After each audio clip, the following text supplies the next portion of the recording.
샬롬. 오늘도 하나님의 말씀을 사모하여 찾아오신 할렐루야 성도 여러분을 주의 이름으로 축복합니다.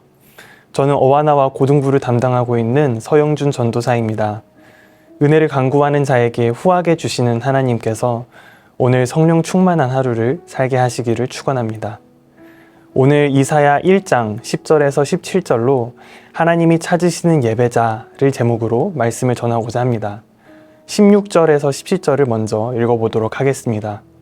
너희는 스스로 씻으며 스스로 깨끗하게 하여 내 목전에서 너희 악한 행실을 버리며 행악을 그치고 선행을 배우며 정의를 구하며 학대받는 자를 도와주며 고아를 위하여 신원하며 과부를 위하여 변호하라 하셨느니라.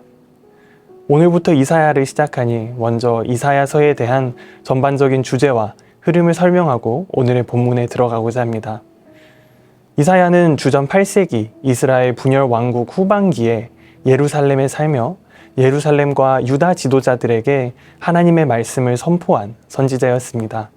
그는 우선 하나님의 심판에 대해 경고했습니다.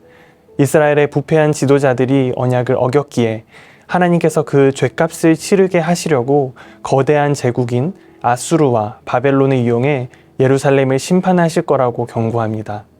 계속 우상을 숭배하고 가난한 자를 억압한다면 말입니다. 그러나 이사야의 뜻이 여호와는 구원이시다 라는 의미인 것처럼 이 심판의 경고에는 소망의 메시지가 수반됩니다.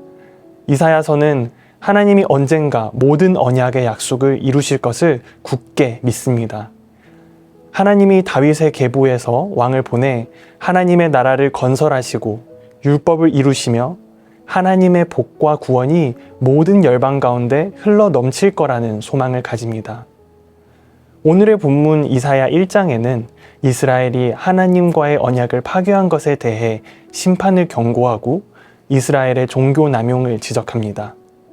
백성들은 모세의 율법에 규정된 대로 여호와께 제물과 예배를 드리고 기도하면 주께서 그들에게 주신 율법이 요구하는 모든 종교적인 삶을 잘 산 것으로 생각했습니다. 이스라엘은 율법을 잘못 이해하여 엉뚱하게 적용하고 있었던 것입니다. 하나님은 그들이 지향해온 종교적인 삶에서 구체적으로 세 가지를 지적하며 거부하십니다. 첫 번째는 백성들이 하나님께 드리는 갖가지 제물들입니다. 여호와께서 말씀하시되 너희의 무수한 제물이 내게 무엇이 유익하뇨?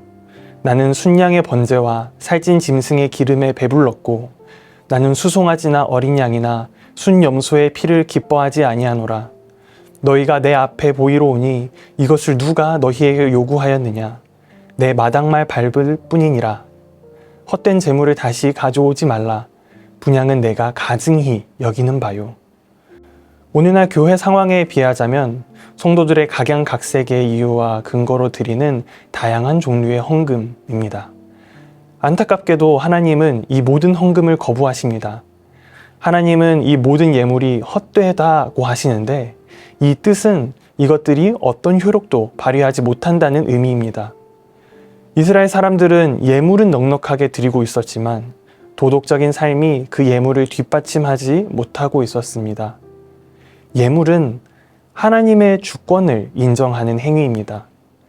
주님을 사모하고 닮아가려는 삶의 연장선에서 드려져야 합니다. 하지만 온갖 죄로 얼룩진 삶을 사는 사람들이 삶을 변화시키려는 노력 없이 예물을 드리며 자신은 종교적인 의무를 다하고 있다고 위안을 삼았기에 하나님께서 보시기에 이건 위선이었습니다. 하나님께서 거부하시는 두 번째 종교 행태는 온갖 예배 모임입니다. 선지자는 갖가지 예배와 종교적 모임을 7차례나 언급하며 하나님이 이스라엘의 예배를 연락하길 거부하신다고 합니다. 월삭과 안식일과 대회로 모이는 것도 그러하니 성회와 아울러 악을 행하는 것을 내가 견디지 못하겠노라. 내 마음이 너희의 월삭과 정한 절기를 싫어하나니 그것이 내게 무거운 짐이라. 내가 지기에 곤비하였느니라. 오늘날 상황에 비교하면 매주 교회에 열리는 갖가지 행사와 예배 모임들이라고 볼 수 있습니다. 정기적으로 드려지는 예배와 기도 모임, 성경 공부, 구역 모임 등을 연상시킵니다. 우리가 정기적으로 예배를 드리는 것도 중요하지만 왜 예배를 드리는지, 예배를 통해 무엇을 추구해야 하는지를 먼저 곰곰이 생각해 봐야 합니다. 예배는 죄인들이 거룩하신 하나님을 만나 교제하고 그분의 말씀을 듣고 마음에 새기는 행위입니다. 반복되는 예배를 통해 들은 말씀을 삶에서 실천하려고 노력하지 않으면서 계속 예배만 드리는 것, 이건 역시 위선이라고 볼 수 있습니다. 의를 추구하지 않는 사람은 결코 하나님이 기뻐하시는 예배를 드릴 수 없습니다. 더 나아가 하나님은 이런 상황에서 드려지는 예배와 제물을 가증한 것이라고 하십니다. 성경에서 이 단어는 이방 신들에게 바치는 예물을 의미합니다. 이스라엘은 어느덧 이교도들이 우상을 예배하는 것처럼 하나님을 예배하고 있었습니다. 그렇기에 하나님은 이스라엘의 예배를 거부하십니다. 하나님께 거부당한 세 번째 종교 행위는 기도입니다. 기도는 종교적인 삶의 가장 순수한 실천이라고 볼 수 있습니다. 하나님께서 의를 추구하며 살지 않는 백성들이 드리는 예물과 예배를 거부하시는 것은 이해가 갈 수 있어도 그들의 기도까지 거부하시는 것은 나름 충격입니다. 얼마나 화가 나셨으면 이스라엘의 기도까지도 거부하고 계시는 걸까요?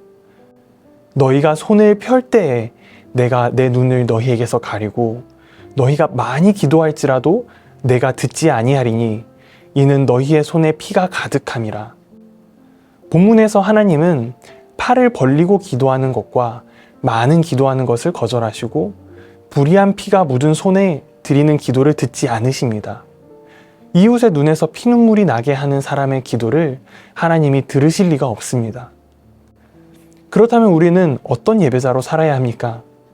이사야는 간결한 명령을 하는데 첫 번째로는 이 순간까지의 삶을 반성하고 과거를 돌이키라고 권면합니다. 너희는 스스로 씻으며 스스로 깨끗하게 하여 내 목전에서 너희 악한 행실을 버리며 행악을 그치고. 이 16절에 쓰인 모든 동사는 전부 과거형으로 되어 있습니다. 지금까지의 삶을 돌아보고 잘못된 것은 바로잡고 회개할 것은 회개하라는 것입니다. 하나님께서 예배자에게 가장 기본적으로 요구하는 것은 내면의 변화입니다. 우리는 평생에 걸쳐 자신의 삶을 변화시켜가며 예수님을 닮아갈 의무가 있습니다. 두 번째로는 앞으로 약한 자를 도우며 선을 행하라는 것입니다. 선행을 배우며 정의를 구하며 학대받는 자를 도와주며 고아를 위하여 신원하며 과부를 위하여 변호하라 하셨느니라.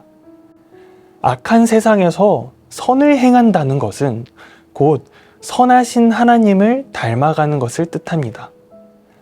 하나님을 닮고 싶어하는 하나님의 자녀들은 선을 실천하며 살아가야 합니다.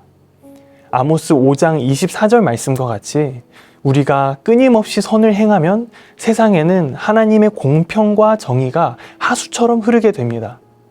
하나님께서 주의 백성에게 요구하시는 율법에 대한 올바른 지식은 세상에서 선을 행하며 정의로운 사회를 만들어가는 것과 분리될 수 없습니다.